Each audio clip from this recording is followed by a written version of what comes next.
Welcome to the 50 Shades Greener podcast, the show where three widely different worlds collide together in the most chaotic way possible. Hosted by me, Raquel, the Spanish eco queen adopted by Ireland 20-something years ago, Kiri, the Amsterdam-based loony with zero filter, and Nasia, the Dublin-based Indian princess bringing spice and sense.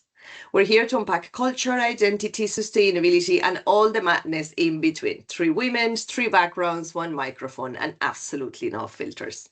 So let's begin.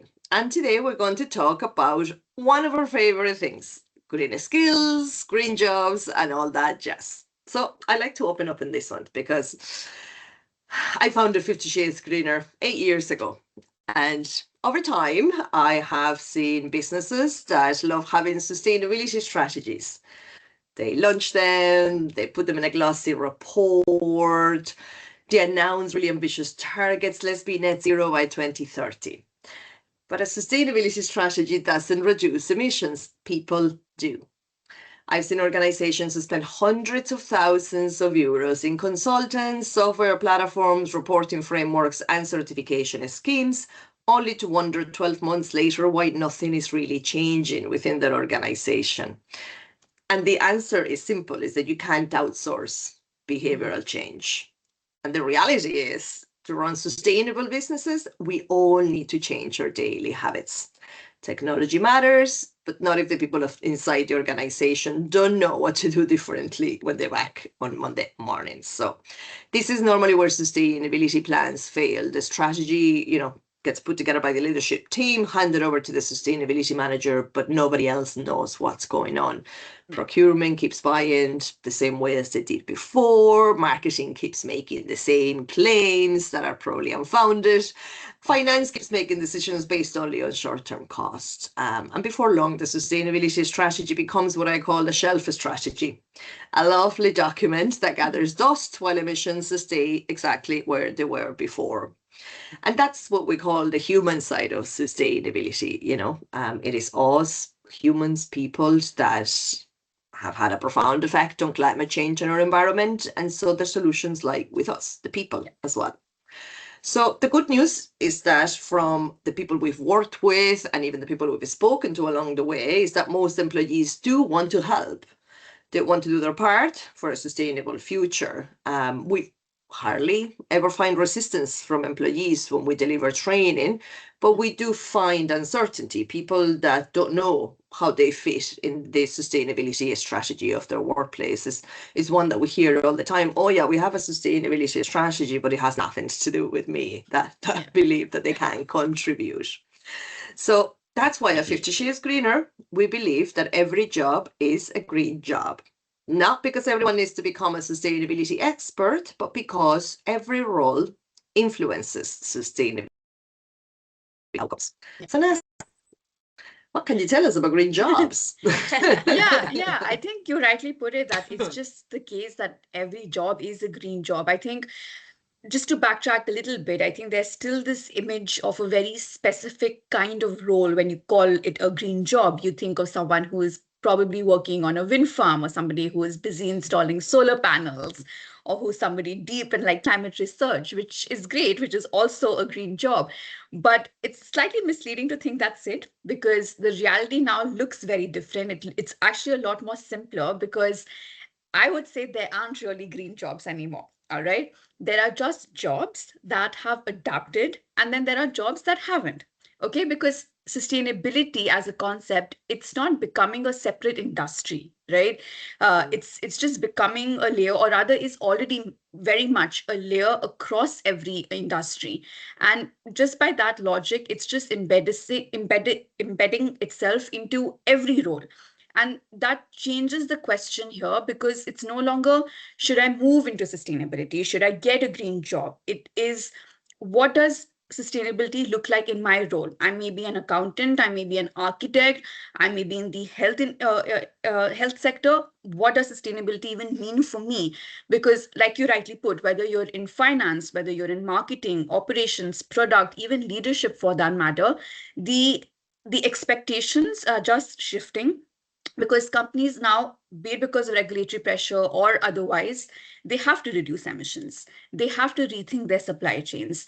They, of course, need to start reporting on their green metrics while meeting all of those regulatory requirements. And increasingly, to prove that they're not just talking about sustainability, but they're really doing something about that. And of course, this can't happen in isolation, right? It cannot just sit with one sustainability person in a corner doing something on their Excel sheet. It has to sit across the organization, which of course means that there has to be a lot more conversation between your finance teams and your marketing teams, and they all have to work differently. They need to not just, so for example, the marketing team communicate responsibly, communicate creatively, but also responsibly. HR teams, they need to think about culture, they need to think about purpose, employee engagement around sustainability. And a lot of that onus, of course, also falls on the leadership of a company, because they're the ones who have to sort of tie all of this together into an actual business strategy. So suddenly then sustainability, like I said, it's not just a job, it just becomes a skill set. And I also think that a lot of organizations, like you said, want to do the right thing. We've seen that. They don't just necessarily know how and where to start. And I think the core issue here is also that the teams don't have the tools to translate sustainability into day-to-day actions, right? Like, what does my everyday look like when I have adopted sustainability into my role? Because I think like you said, like the social aspect, the people are who can bridge this gap, because it's a skill-based gap. So we need people who understand both business, the language of profitability, say, for example, and sustainability, and tie those two together, because that's the role that's valuable, right? So it's not a green job. It's just how you're translating your own into one that can be called a green job, right? And I think once that happens, once that mindset shifts, it just also reduces overall business risk. So the business case for it is becoming stronger. People are looking and making those transitions in their roles. And I think when that happens, it's no longer the question of why should we do this? It very quickly becomes how quickly can we do this well? And I think that's just what we need right now. Yeah. Yeah, I fully agree. I agree. And if you look at, just jumping in, talking about green skills as well, Yeah. like you said, all roles need to embed sustainability. And I hope that we're on a trajectory, at least we should be on a trajectory, where green skills become as commonplace as, oh, I'm proficient in the Microsoft suite, or, oh yeah, I know Just how to use computer AI. skills, Like, digital exactly, skills, like yeah. all those things that we, back a while ago, you would Yeah. put on a CV is like, oh, but I have this.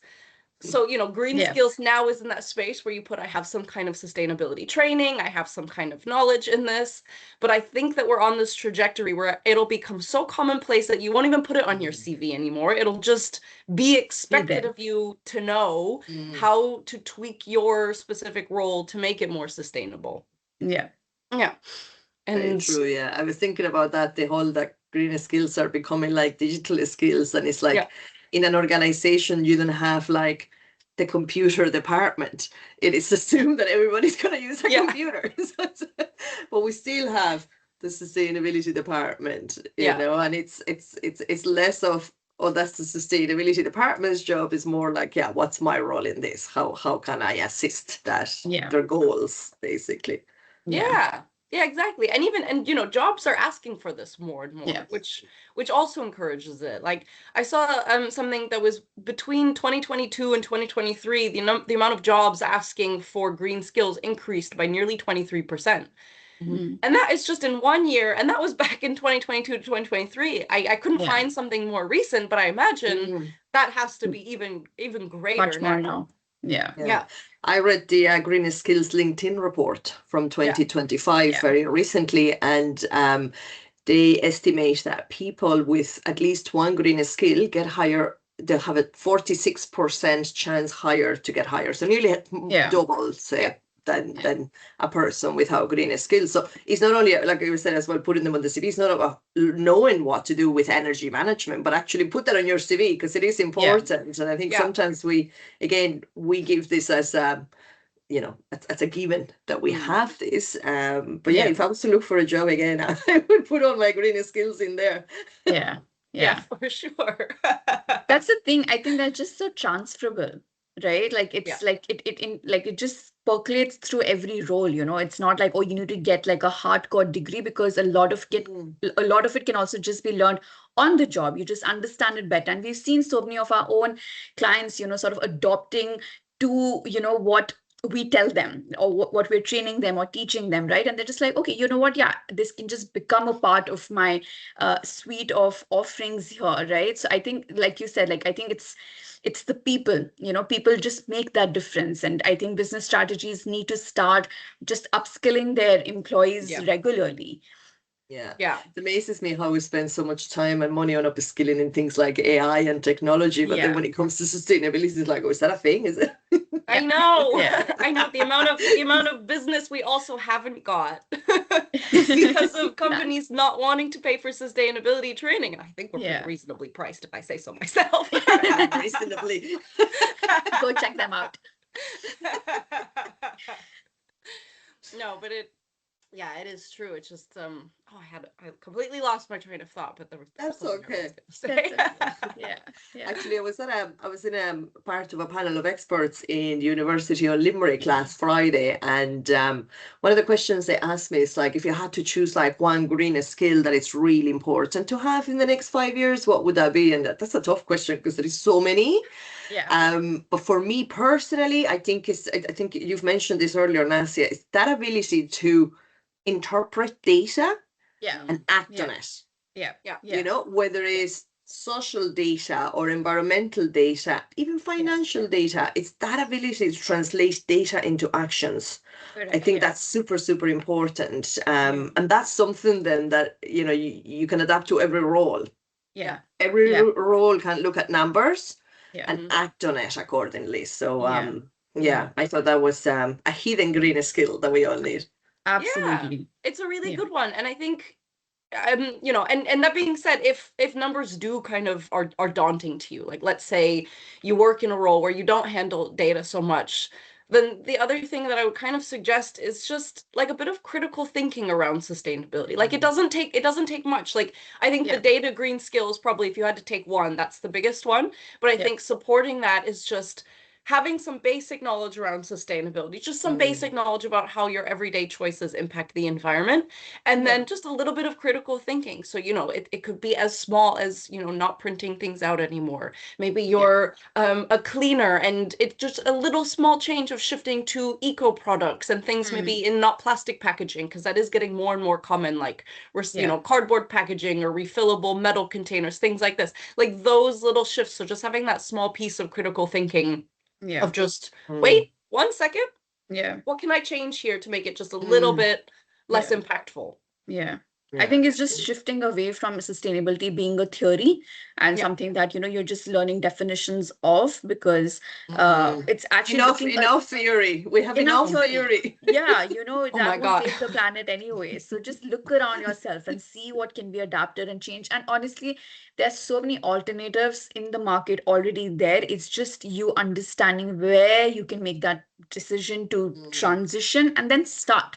Just start, let it not stay locked in your ESG strategy and your green strategy and your sustainability policy. It needs to translate into everyday, activities within your company. So I think, like that's where every job just becomes a green one, because everyone has to think differently.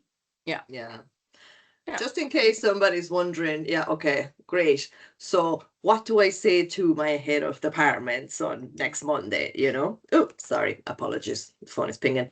I've always said that the accountants would make the best. Nearly every company has an accountant, right? And they would make the best greenhouse gas emissions measuring team. So they measure every month and they present the data to the rest of the team to interpret and act. In HR, I would say look at things like not just equality and gender equality, but equity that we are not just treating everyone the same, Yeah. but that we're giving everyone the same type of opportunity. Very easily you can measure the gender equality of the organizations, the pay equality, stuff like that. In procurement, I would say, your suppliers are the local, are the national, are the international. Get your percentages. Very easy to measure. Again, like with 90 suppliers, 10 are local, 50 are national, and 30 are international. Do your calculations, and then your job is to make more local and less international. So that's 3 departments. They are sorted. Marketing. Do not claim any green clicks unless you have data to back it up. Don't greenwash. No greenwashing. Have you any other tips there that I could have missed? Like any other, operations? Obviously, it's all about efficiencies. Energy efficiency, waste efficiency, water efficiency. But I think if every company just did those little changes that I spoke about, measure greenhouse gas emissions from the accountant, local suppliers for purchasing, and that kind of social care for HR will be definitely advancing. For sure. I think you covered a really good spread. And let's not forget the top management, right? Like they're the puppeteers. Good governance. Like good governance. Cheerleaders. I see, the CEO and the managing director, they just need to be cheerleaders of sustainability. They don't need to do any of the on the ground work. They don't do it either for other activities in the business, but they need to make it important to everybody else. If your CEO doesn't think sustainability is important, you're not going to do anything about it. So leadership have the easiest job. They just have to rah. Yes, give me a name. Green skills. Come on, Kiri, give us a cheer. Anyway, I think that's a great place to leave it today. And next week we're going to sort of continue on this topic, and we're going to talk about sustainable business. What is a sustainable business even? So if anybody has any questions about sustainable business, you can write them in the comments below or send us an email on info@50shadesgreener.ie. And don't forget to subscribe so you can hear all of our podcasts. See you soon. Bye. Thank you.